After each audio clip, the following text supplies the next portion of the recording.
자, 오늘은 본문 말씀을 가지고 넌 크리스찬이에서 난 크리스찬으로 라는 제목으로 하나님 말씀을 증거하겠습니다. 여러분, 크리스찬을 아십니까? 크리스찬이 무슨 뜻이에요? 통상적으로 교회 다니는 사람들을 통틀어서 크리스찬이라고 합니다. 들어보셨죠? 예, 요즘은 하도 막 개독 그래가지고 우리가 잘 이렇게 깨닫지 못하는 부분이 있는데, 우리가 예수님을 믿는 사람들을 크리스찬이라고 합니다. 개독이라는 말이 나와서 하는 말인데, 이 개독이라는 말을요, 우리가 쉽게 듣고 그냥 넘어가서는 사실 안 되는 말입니다. 십계명에 보면 하나님의 이름을 망령되이 일컫게 하지 말라라고 분명히 말씀하셨습니다. 이 개독이라는 단어가요, 사실 하나님의 이름, 주님의 이름을 망령되이 일컫는 것입니다. 이 기독교라는 이 기독의 유래가 잘 아시겠지만, 이 그리스도라는 한자어, 기리스도, 찌라스두라는 한자어 음역, 그래서 우리나라는 기리사독이라고 했잖아요. 기리사독. 근데 그게 예수 그리스도가 야수찌두라고 이렇게 했거든요. 예수 그리스도가 야수찌두라고 했습니다. 그래서 그 기리사독, 그 찌두가 줄임말이거든요. 그것이 한국으로 넘어오면서 기독이 된 겁니다. 기독. 그러니까 이 기독교라는 것은 그러니까 그리스도교를 말하는 거예요. 그리스도교. 그러니까 기독이라는 단어를 개독으로 바꿔 말하는 것은요, 예수 그리스도의 이름이 지금 망령되이 일컫게 되고 있는 것이라는 것이죠. 근데 여러분, 이걸 지금 누가 만들었습니까? 기독이라는 단어를 개독으로 만든 게 예수님이 만드셨습니까? 세상 사람들이 예수님 때문에 개독이라고 얘기합니까? 그렇지 않아요.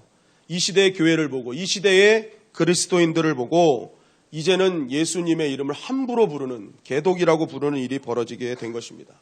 그러니까 우리가 세상 사람들이 개독할 때 그것을 그냥 짚고 넘어갈 게 아니라 가슴을 치며 통곡할 일이라는 거예요. 우리가 얼마나 잘못됐으면 예수님의 이름이 저렇게 개독으로 불려지게 되었는가. 그럼 왜 이렇게 개독으로 불리게 우리가 놔뒀느냐는 거예요. 그것은 바로 우리 믿는다, 예수 그리스도를 믿는다는 우리 자체가요, 이 크리스찬의 삶을 제대로 이해하지 못했거나 아니면 알면서도 그것을 행하지 않았기 때문이라는 것입니다. 여러분, 저와 여러분들은 개독을 기독으로 만들어야 될 책임이 있는 자들인 줄 믿습니다. 기독을 개독으로 만드는 자가 되어서는 안 되고요, 개독을 기독으로 만드는 자가 되어야 된다는 거예요. 여러분, 우리가 그러면 바른 기독교인이 되어야 됩니다. 바른 크리스찬이 되어야 된다는 거예요. 그렇기 위해서 우리가 크리스찬이라는 정의를 먼저 좀 알아봐야 돼요. 크리스찬이 뭐냐? 도대체 크리스찬이라는 게 뭐냐? 어떤 분은 또 그래요. 그럼 목사님은 사람들이 먹사라고 그러던데요? 그러는 거예요. 먹사는 맞아요. 열심히 먹는 것도 목사의 사명입니다. 그래서 먹사도 맞는 것 같지만 어쨌든 여러분, 우리는 반드시 크리스찬이라는 이 진정한 타이틀을 바꿔놔야 돼요. 사도행전 11장 25절 26절은 이렇게 증거합니다. 시작. 바나바가 사울을 찾으러 다소에 가서 만남에 안디옥에 데리고 와서 둘이 교회에 1년간 모여 있어 큰 무리를 가르쳤고 제자들이 안디옥에서 비로소 그리스도인이라 일컬음을 받게 되었더라. 자, 크리스찬, 그리스도인이라는 단어를 성경에서 처음 사용한 곳이 바로 이 본문입니다. 안디옥에서 비로소 그리스도인이라 불렸다라고 말하고 있습니다. 그러니까 그쪽에서 처음으로 저 사람들 그리스도인이네 라고 시작한 그것이 후에는 모든 예수님을 믿는 자들을 그리스도인이라는 호칭으로 사용되게 되었죠. 바로 여기서 나온 단어가 영어로 크리스찬이라는 단어입니다. 그런데 여기서 말하는 그리스도인이라는 이 헬라어는요, 크리스티아니 또는 크리스티아노이라는 단어를 사용합니다. 크리스티아니, 아노이. 이게 무슨 말이냐면 누군가를 따르는 사람들, 이게 아니라는 단어거든요. 그러니까 앞에 예수 그리스도가 따르면 예수 그리스도를 따르는 자들이라는 거예요. 그리고 군사적인 용어도 이 안에 들어갑니다. 목숨 걸고 그 예수 그리스도를 사람을 따르는 무리들이라는 거예요. 그러니까 이 안디옥에 있는 믿지 않는 사람들이 교회에 다니는 이 사람들을 가만히 보니까 이 사람들은 어떤 핍박과 어떤 어려움 속에서도 끝까지 그리스도를 따르는 거예요. 그들이 깨달은 말씀을 따라가는 거예요. 자신들이 볼 때는 자신들은 그저 내가 필요할 때만 우상을 찾고 내가 만든 신을 찾고 내가 좋을 때만 찾는 것이 그만인데, 이들은 좋을 때뿐만이 아니라 나쁠 때, 어려울 때, 핍박받을 때까지도 끝까지 그리스도 안에서 사는 거예요. 끝까지 말씀 안에 사는 거예요. 어떤 조롱과 비난 가운데서도 계속 예수 그리스도를 따르니까 그들이 했던 말이 뭐예요? 쟤네들이 진짜 그리스도인이구나. 크리스티 아니구나. 쟤네들이 정말 그리스도라면 목숨 걸고 정말 따르는 자들이구나 해서 별명이 바로 그리스도인이 된 것입니다. 그러니까 그 전까지는 그런 걸 본 적이 없어요. 그런데 자기 주변에서는 자기가 만든 신을 그렇게 따르는 자들이 없어요. 좋을 때만 따르는 거예요. 나쁠 때는 뭐 벗어나고 또 다른 신 만들어내고. 그런데 예수 그리스도 이분을 따르는 교인들은 다른 거예요. 이 정말 뭔가 다르구나. 이걸 깨닫게 된 것입니다. 여러분, 그래서 일반 교인과 그리스도인은 분명히 차이가 있는 것이죠. 일반 교인도요, 교회를 다니고요, 주일을 섬기고요, 성도들과 교제하는 것은 똑같습니다. 그래서 평상시에 일반 교인과 그리스도인을 구분하는 것은 쉽지 않죠. 그런데 교인과 그리스도인을 구별하는 순간이 언제 옵니까? 어려움을 당하면 구별이 됩니다. 일반 교인들은 조금만 어려우면 흔들리고 심지어는 예수 그리스도를 떠나게 되죠. 그러나 그리스도인들은 그렇지 않다는 거예요. 어려울 때 흔들리지 않고 오히려 더욱 굳센 신앙으로 주님을 따르더라는 것입니다. 여러분, 저와 여러분들은 교인이 아니라 그리스도인이 되기를 주님의 이름으로 간절히 축원합니다. 그렇다면 우리가 이 세상에서 하나님께 인정받고 사람들에게 인정받는 진정한 크리스티안이 예수 그리스도를 따르는 크리스찬이 되기 위해서는 어찌해야 하는가? 오늘 본문은 예수님께서 십자가를 지시며 골고다로 가실 때 그 십자가를 따르는 무리들에 대한 말씀입니다. 예수 그리스도가 십자가를 질 때 그 예수 그리스도의 십자가를 따르는 자들의 모습. 이 말씀은 바로 이 시대에 십자가를 따르는 자, 예수 그리스도를 따르는 크리스찬으로 부름받은 자들이 어떻게 예수님을 따라야 되는가를 우리에게 전해주시는 메시지인 것입니다. 누가복음 23장 26절은 이렇게 증거합니다. 시작. 그들이 예수를 끌고 갈 때에 시몬이라는 구레네 사람이 시골에서 오는 것을 붙들어 그에게 십자가를 지워 예수를 따르게 하더라. 자, 예수님은 모진 고문을 받고 골고다 언덕으로 십자가를 지고 가시다가 넘어지셨습니다. 당시에 그 지고 가신 십자가의 무게가 한 60에서 70kg 정도 된다고 합니다. 그러니까 굉장한 무게죠. 우리 남자들은 군대에서 군장 매면 한 30kg 이 정도, 완전 군장하면 한 30kg 정도 되거든요. 처음에는 좀 가뿐하게 맸다 가다고요. 이거 가다 보면요, 이게 엄청 힘듭니다. 30kg도. 근데 이 밤새 기도하고 이것저것 끌려다니면서 재판받고 고문당하신 예수님은요, 체력이 아주 바닥난 상태였죠. 지칠 대로 지친 상태였습니다. 모든 기력이 손일하신 예수님이 그 70kg나 되는 십자가를 지고 언덕으로 올라간다는 것은 쉽지 않은 일이었습니다. 그래서 언덕을 올라가다가 예수님은 쓰러지게 된 것이죠. 로마 군병이 이렇게 딱 보자마자 예수님의 이 모습을 보니까 더 이상 십자가를 지고 갈 수 있는 상황이 아니라는 것을 깨닫게 됩니다.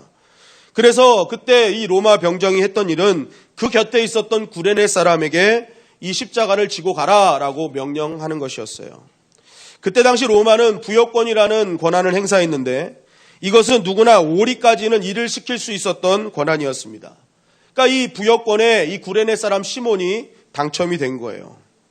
근데 이 구레네 사람 시몬은 얼마나 당황했겠습니까? 왜냐하면 오늘 본문에도 보니까 이 시골에서 올라왔대요. 이게 시골에서 왜 올라왔느냐? 당시 유대인의 명절이었잖아요. 명절에 이제 고향 찾아온 거예요. 이 구레네가 이제 그 지금의 리비아, 트리폴리라고 얘기를 합니다.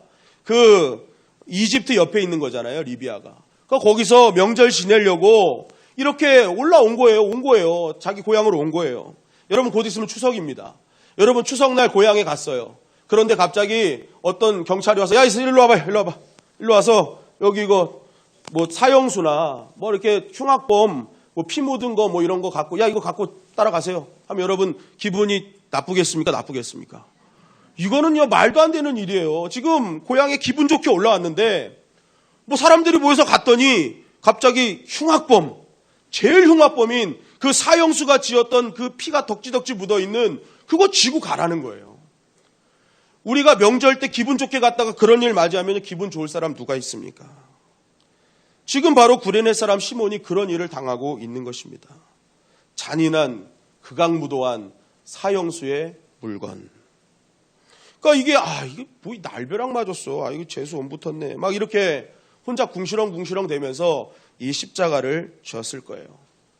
기분 좋게 결코 십자가를 짚고 가지는 않았을 것입니다. 그런데 중요한 것은 무엇입니까? 그는 분명히 기분도 좋지 않고 황당한 일을 겪은 순간이었지만 그는 자신도 모르게 자신이 한 일이 하나님의 일에 참여한 바가 된 것을 알지는 못했어요. 그러나 하나님께서는 그가 한 모든 일을 하나님 나라의 일로 보셨다는 것입니다. 그리고 뭐예요? 억지로 지은 십자가지만 정말 그 십자가를 진 구레네 사람 시몬의 가문을 신앙의 명가로 만들어 주셨다는 거예요. 로마서 16장 13절은 이렇게 증거합니다. 시작. 주 안에서 택하심을 입은 루포와 그 어머니에게 문안하라. 그 어머니는 곧 내 어머니이냐. 네, 사도 바울이 주 안에서 택하심 입은 루포 정말 대단한 사람이다 라고 얘기하는 거예요. 그런데 그 어머니는 더 대단하다. 뭐예요? 내 어머니, 영적인 어머니다.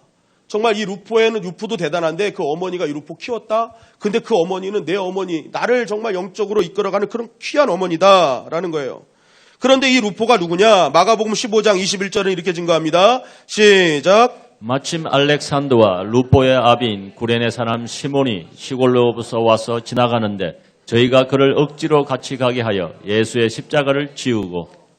자, 루포가 누굽니까? 구레네 사람 시몬의 아들이에요. 그 루포의 어머니가 누구예요? 구레네 사람 시몬의 부인입니다. 그러니까 이 억지로 지었던 십자가였는데 그의 자녀가 바울이 인정하는 믿음의 사람으로, 그의 어머니 구레네 사람 시몬의 아내는요 바울이 인정하는 영적인 어머니가 되었다는 것입니다. 여러분, 이 초대교회에 이 사람들이 이 성경을 읽을 때요, 이 성경을 읽을 때 여러분 가만히 알아야 될 것은 이름이 나오는 거는요, 그 성경을 읽는 초대교회 사람들이요, 그 사람이 누군지 알았다는 거예요. 읽으면서, 여기서 구레네 사람 시몬이 나오는구나. 야, 시몬이 이때 이렇게 십자가를 지어서 신앙의 명가가 됐구나. 루포의 아버지가 구레네 사람 시몬이었어? 우리가 역사책을 읽듯이 이 초대교회 성경을 읽는 성도들은요, 야, 시몬의 신앙이 여기서부터 시작됐구나. 야, 여기서부터 이 믿음의 가문이 됐구나라는 것을 사람들은 이렇게 이해하면서 읽었다는 것입니다. 여러분, 구레네 사람 시몬은요, 분명히 기분 좋지 않았어요. 왜 내가 이걸 지어야 되나? 왜 이걸 내가 메고 가야 되나? 지는 내내 억지로 지었다고 성경도 얘기하잖아요. 억지로. 그러면서 골고다 언덕을 올라가는 순간까지도 그는요, 기분 좋게 올라가지 않았다는 거예요.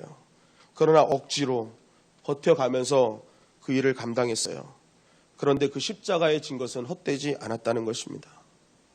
여러분, 우리가 기억해야 될 것은 하나님의 부르심이면요, 그것이 억지로라도 버텨내면 결국 승리와 은혜를 누리게 될 줄 믿습니다. 결국 십자가를 따르는 신앙은 어떤 신앙이냐?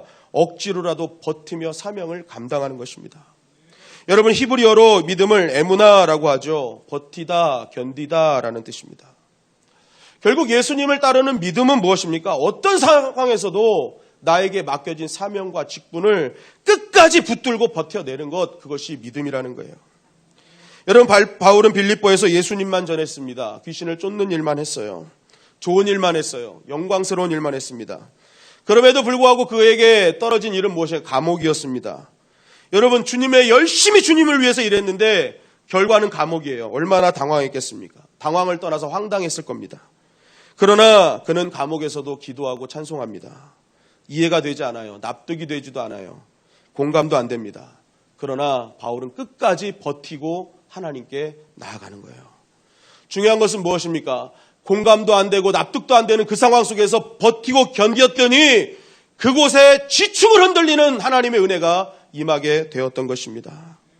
여러분, 우리의 삶 가운데서도 우리가 지축을 흔드는 은혜를 경험하는 순간은 언제인 줄 아십니까? 버텨내는 거예요.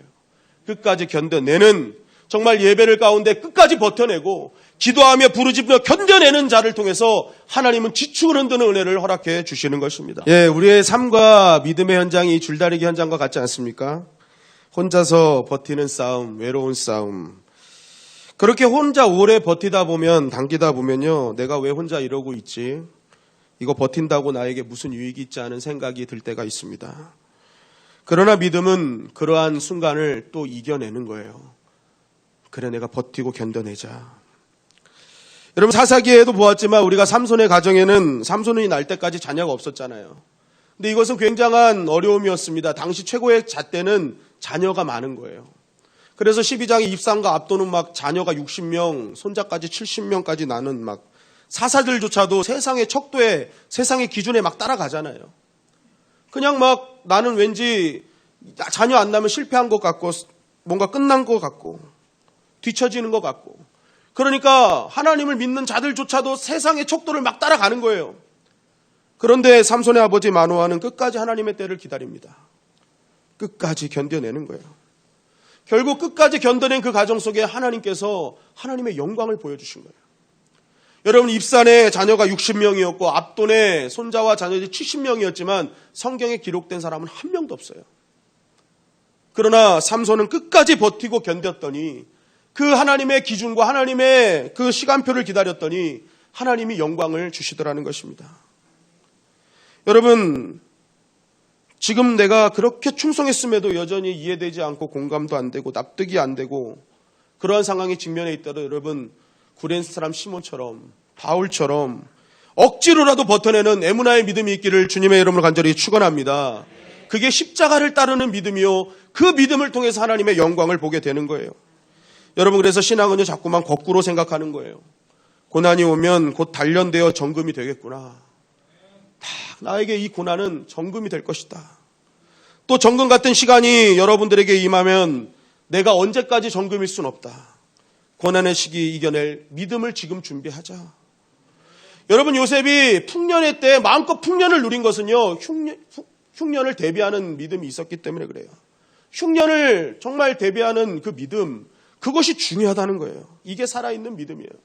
어떤 분은 그래요. 아유 내 나이 72세 82세 나 나이 때문에 아무것도 못해요. 이때도 여러분 거꾸로 생각하세요. 72세는 거꾸로 하면 몇 세예요? 27세예요. 81세는 뭐예요? 18세예요. 18세. 거꾸로 생각하세요. 거꾸로. 29살, 18살. 아 이건 거꾸로 하면 안 되는구나. 29, 92세, 82세. 70 이상만 거꾸로 하는 걸로. 70 이상만. 예. 여러분 십자가를 지는 거는요 그런 믿음으로 가는 거예요. 내가 억지로라도 하나님 버텨내면 하나님께서 역사하시는구나. 하나님이 반드시 영광을 보여주시는구나. 내가 지키자. 하나님의 나라를 위해 나아가자 하는 여러분 그 버텨내는 믿음 그것이 십자가를 따르는 믿음이요. 그곳에 영광의 역사가 일어나는 것입니다. 누가복음 23장 27절 28절은 또 이렇게 증거합니다. 시작. 또 백성과 및 그를 위하여 가슴을 치며 슬피 우는 여자의 큰 무리가 따라오는지라 예수께서 돌이켜 그들을 향하여 이르시되 예루살렘의 딸들아 나를 위하여 울지 말고 너희와 너희 자녀를 위하여 울라. 자, 예수님이 또 십자가를 지고 갈 때 따르는 무리가 있었어요. 그런데 여자의 큰 무리예요. 슬피 울면서 예수님의 모습을 예수님이 너무 불쌍해서 울며 따라갑니다. 이때 예수님이 말씀하십니다. 너 왜 울어? 뚝 굳혀. 신앙 우는 거 아니야? 라고 얘기하지 않고 뭐예요? 울라 하세요. 우는데 나를 위해 울지 말고 누구를 위해 울어라? 너와 너희 자녀를 위해 울어라. 왜 그렇습니까? 나는 문제 없는 거예요. 예수님은 문제 없어요. 왜요? 그 십자가를 지는 게 더 큰 영광인 거예요. 그죠? 이 십자가는 더 큰 영광을 보기 위해 지시는 거예요. 예수님은 죽지 않으세요. 부활하셔요. 그러니까 이 십자가를 놓고 우는 건 바른 것이 아니에요. 왜요? 더 큰 영광이 기다리고 있기 때문에. 중요한 건 뭐예요? 너희와 너의 자녀를 위해 울어라 라는 건 뭐예요? 내가 지는 이 십자가가 진정한 너희의 십자가가 될 수 있도록 구원의 십자가가 되도록 울으라는 거예요. 너희와 너의 자녀를 위해 내 십자가를 지는데 이 십자가가 너희와 너희 자녀가 상관없는 십자가가 되지 않도록 울으라는 거예요. 나와 나의 자녀를 불쌍히 여겨달라는 간절히 눈물 흘리라는 거예요. 여러분 주님은 오늘도 우리가 울기를 바라신다는 것입니다. 눈물이 마르지 않는 것. 여러분 십자가를 따른다는 것은요 눈물 흘리는 신앙이에요.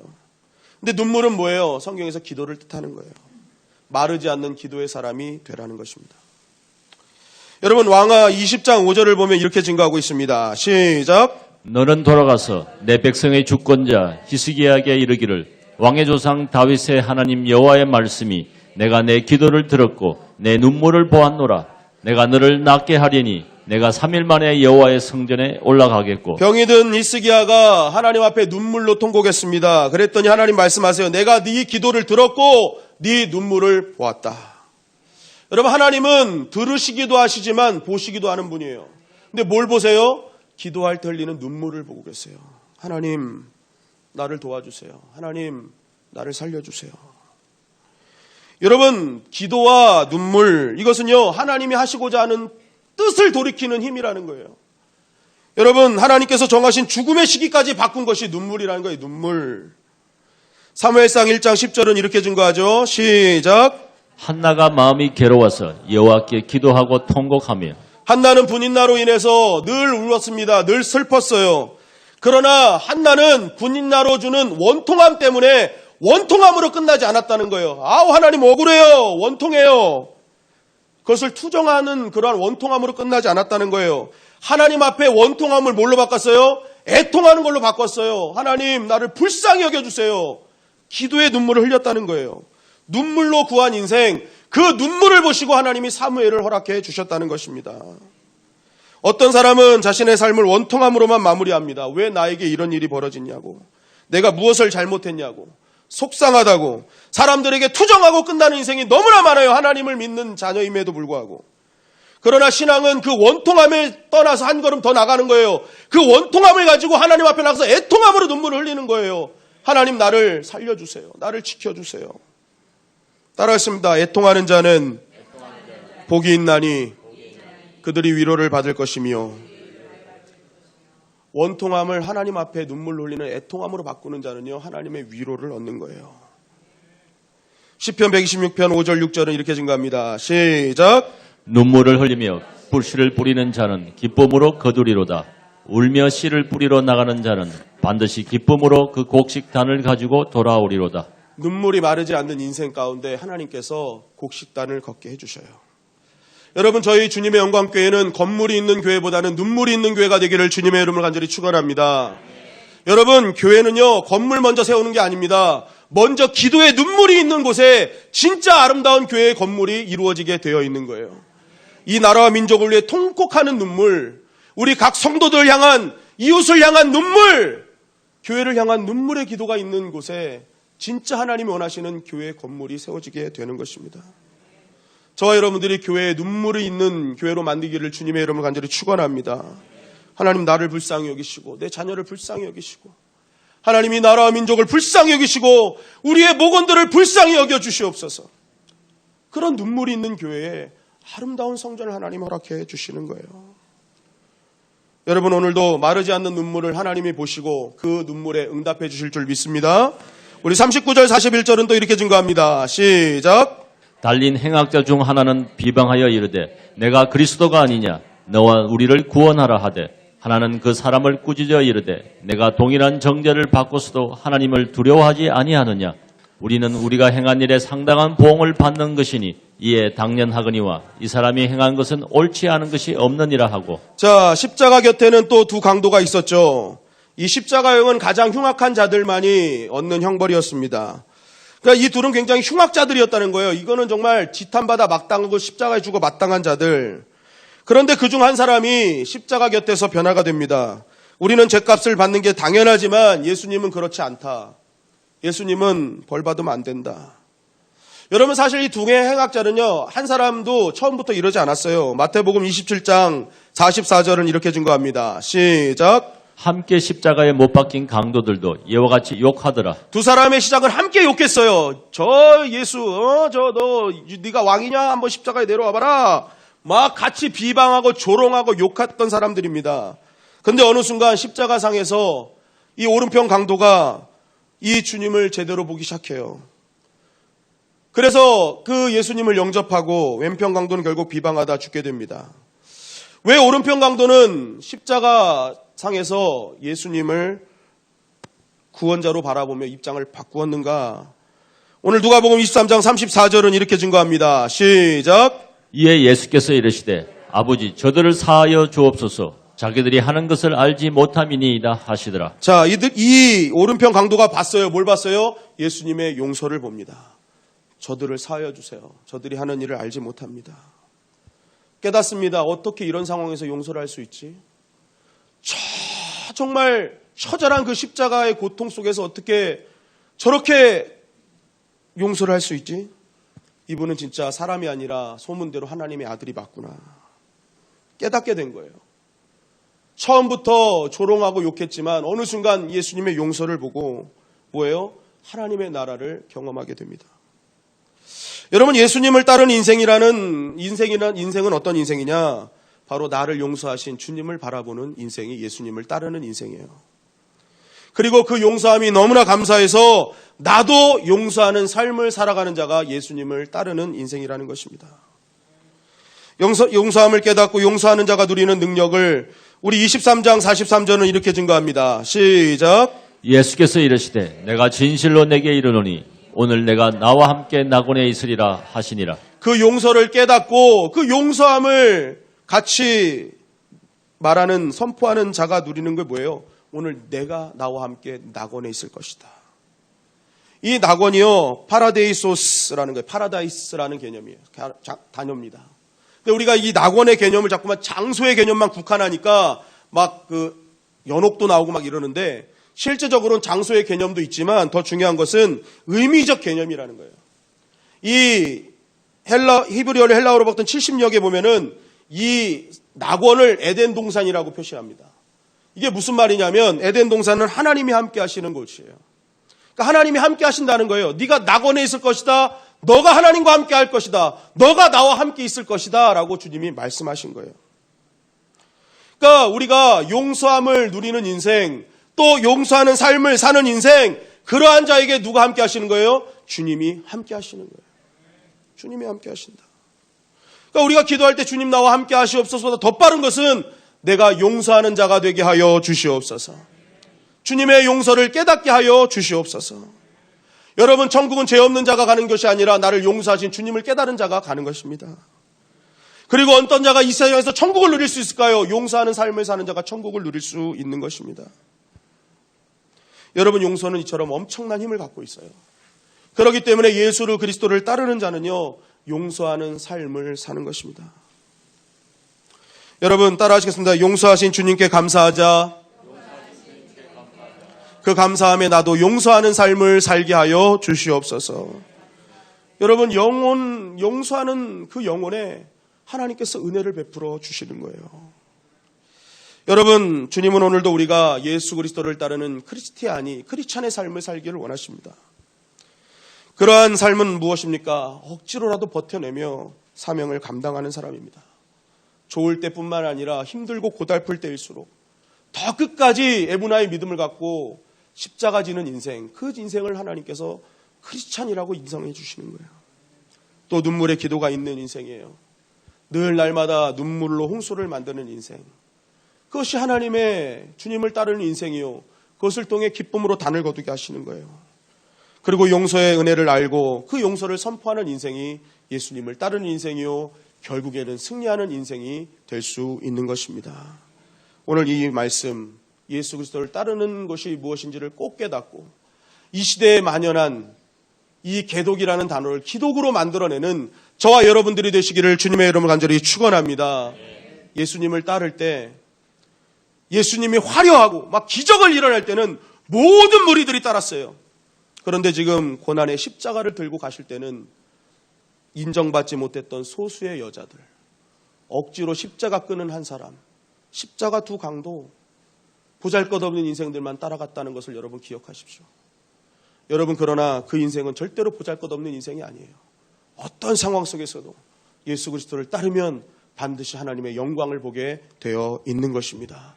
여러분들이 진정한 크리스찬, 눈물이 있는 교회가 되어서 이 시대를 변화시키고 여러분들의 삶을 변화시키며 하나님의 나라를 누리는 저와 여러분들이 되시기를 주님의 이름으로 간절히 축원합니다.